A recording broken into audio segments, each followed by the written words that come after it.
In this video, we're going to be talking about the 4 simple badminton clear mistakes that beginners make. Let's take a look. Number 1. Only using high or defensive clears. This is the biggest mistake I see beginners make when hitting clears. There are much more variety of clears than just hitting these high defensive clears. For example, you can hit punch clears. These clears travel much lower and much faster compared to the high defensive clears.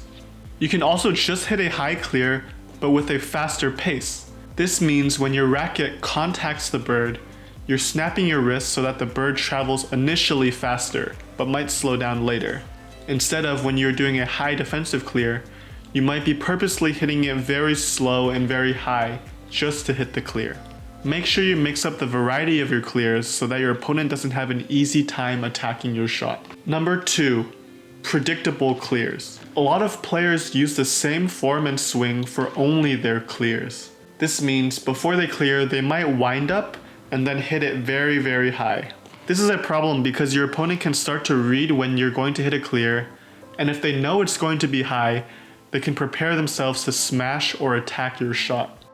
Make sure your form and swing between all your shots, such as a clear, smash, and backdrop, are the same. Have a unique form for your high and slow clears. This way your shot is less predictable and these clears can still be more effective.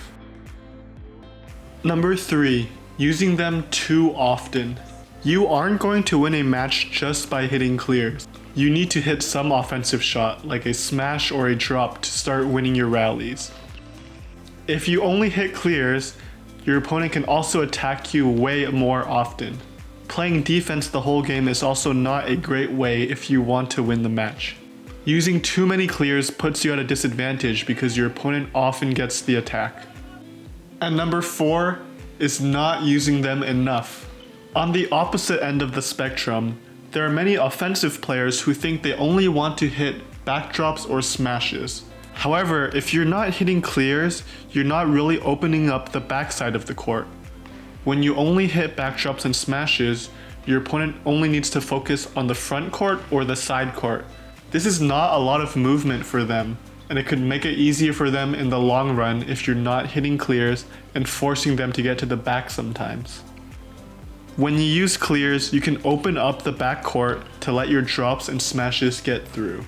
If you're able to clean up these 4 simple clear shot mistakes, your game can just get so much better. Thank you so much for watching. Make sure you keep practicing your clears.